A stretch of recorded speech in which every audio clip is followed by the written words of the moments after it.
Hey everyone, welcome to another episode of Make Gains. Today we're going to be talking about people living in hotels, and this is actually becoming a popular lifestyle. I've been seeing more and more about this on TikTok, so I thought I'd bring it to you guys and let you see what that's all about. So let's get into it. So I've been living in a hotel for like a little over 2 weeks now. And I'm kind of thinking this is like the new move. I think I might do it long term. Let me explain. So every time I leave, I come back to a nice made bed. Okay. Fresh towels. Always have soap, shampoo, conditioner, all the good stuff. I get coffee made for me every morning. Look at that. We got breakfast waiting on me. I can just go out back and enjoy my beautiful pool. I got Wi-Fi. I got cartoons. I don't I don't know what this is. I never have to worry about, plumbing or lawn maintenance. You always get that like since you're on vacation, so you sleep really well. At least I sleep really, really well in hotels. So plus the bed's comfortable. The AC is cold. I can turn up as high as I want. It's kind of like living with a wife, but not having to deal with a wife, Because everything's kind of like done for you. You don't have to answer to anybody. This might be the new move.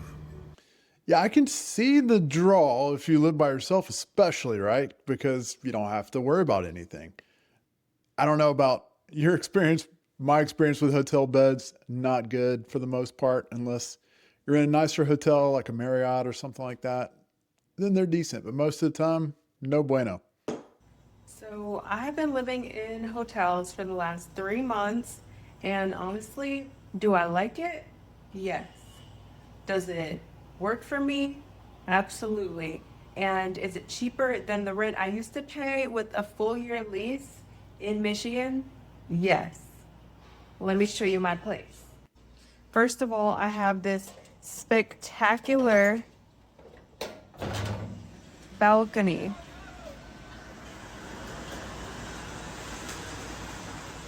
Now, other than that, I have a mini fridge that I can have all my things. I have AC, a full-size bed with lamps and a phone, a room service, a desk and chair setup for my work, as well as a TV. And somebody was already signed into the Netflix on the TV, by the way, so no Netflix bill. I also have this full-size closet that has different things and a decent amount of space. I have my stuff here. And then a super cute bathroom. I also get maid service cleaning every day. A rooftop pool. Be so for real. In total, this cost me $900 monthly, so it's $30 a day. I pay every week, and I'm actually moving to another hotel that's like this, but even better at the end of the week, so stay tuned to see where else I go. So $900 a month is crazy, and that is cheaper than probably most people's rent, especially nowadays. If you look at apartments now, it's really difficult to find anything at a reasonable rate. So that's like $225 a week, which is crazy cheap, especially to have all your utilities included, internet, Wi-Fi, all that. So you don't have to worry about anything with this setup. Did you know that you can move into the hotel for just $1,000? Well, 1,020 plus $100 deposit, and with a valid ID, and it's cheaper to live in a hotel than an actual like apartment or house, because like here, this hotel or any hotel, you don't pay an electric bill, no water bill, no gas bill. You don't have to pay for lawn service. You get housekeeping every day if you want it. You have access to a pool. There's a lot of benefits to living long-term in a hotel. Here, it comes out to $12,000 a year. In Beaumont, Texas. And they even have a nightclub. I don't know if y'all saw that. The last video, I believe that lady might not have been in the US. That looked like somewhere in South America or something. But this one is in Texas, and so this stuff is clearly available here. I looked in my area and I couldn't find anything for like $30 a night, but I did find some for $50 a night, which is still pretty cheap. Yeah, I did find some in my local area for $44 a night, which is $1,320 per month. Probably less than most apartments. And you have no lease, you have no first month, last month rent.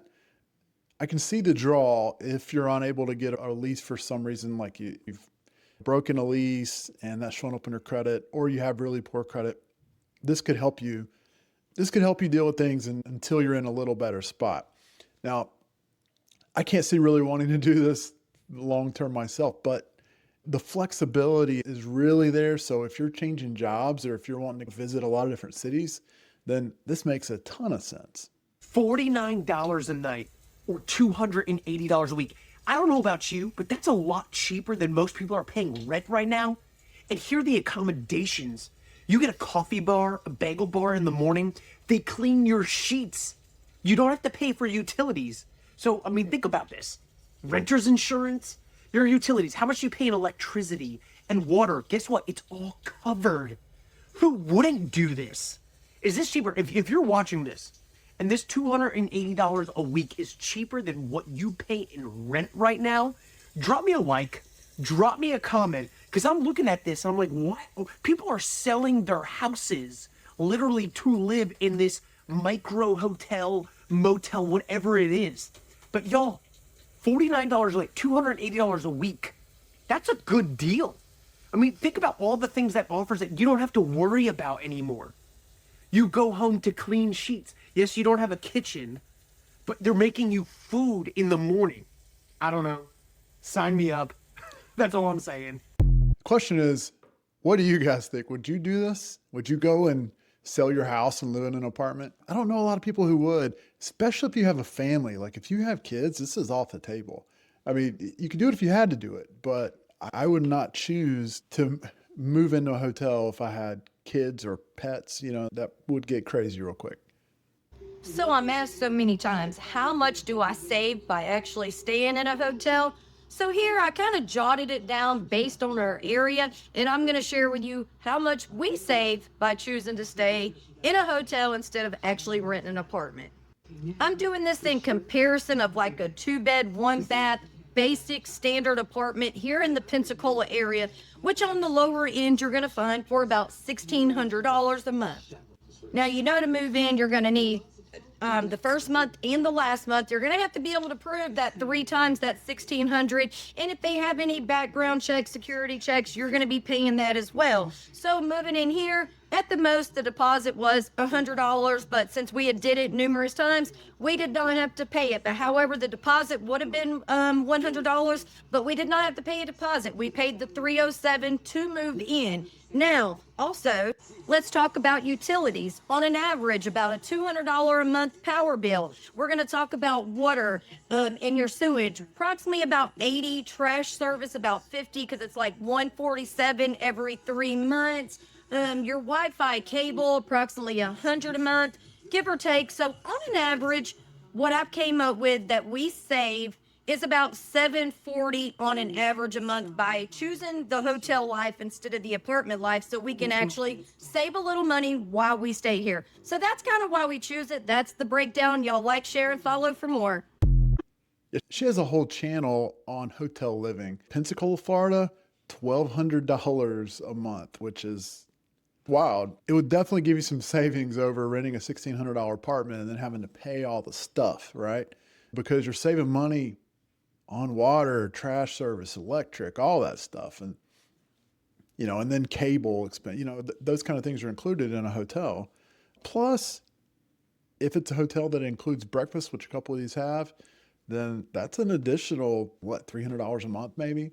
So I can definitely see the draw here, but what you lose is it being your space. Now, it would be nice to have somebody come in and make your bed every day. There's trade-offs with all this, but some people are doing this to experience the world. And that's a whole different story to me than living permanently in the same hotel or the same area and just shifting around every now and then. We can take a look at one of those next.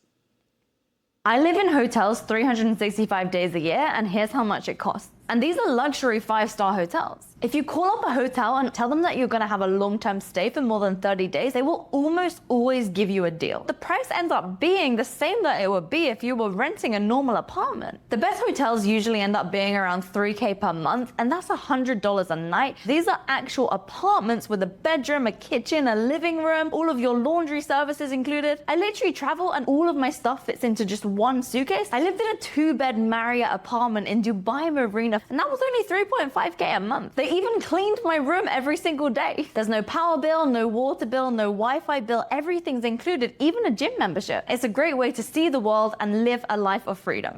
Yeah, so clearly people are doing this, and some people are making this their lifestyle, right? There are other things that people are doing.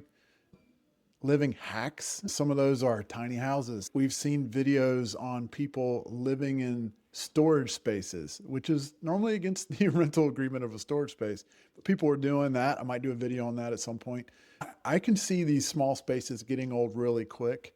There's also probably a feeling of being transient that you have with that. Some of these will allow mail delivery. In my research, people were having mail delivered to these hotels, so that's not an issue either. I think it will be a situational strategy. This definitely isn't for everyone, but it's an opportunity to be able to stay a place for an extended period of time and save some money. And, I think that there could be some upsides, right? The biggest one being no commitment and having all of your utilities and stuff included in that. But, the hardest one being the stability piece of it. You're not building any equity, so you're not making gains in that aspect. Let me know your thoughts below. But yeah, if you were somebody like a traveling nurse or somebody who's going to be moving from place to place frequently for your job, then it makes a lot of sense. But where it doesn't make sense is if you have a family, if you're working from home full time, or anybody really looking for stability or community. I think this would be a hard place to thrive in. Is this something you would ever consider? Anyway, I thought you guys would find this one interesting. If you like this kind of content, let me know down below. You can hit that like button and please subscribe to our channel. That helps us out a lot. And until next time, keep making gains.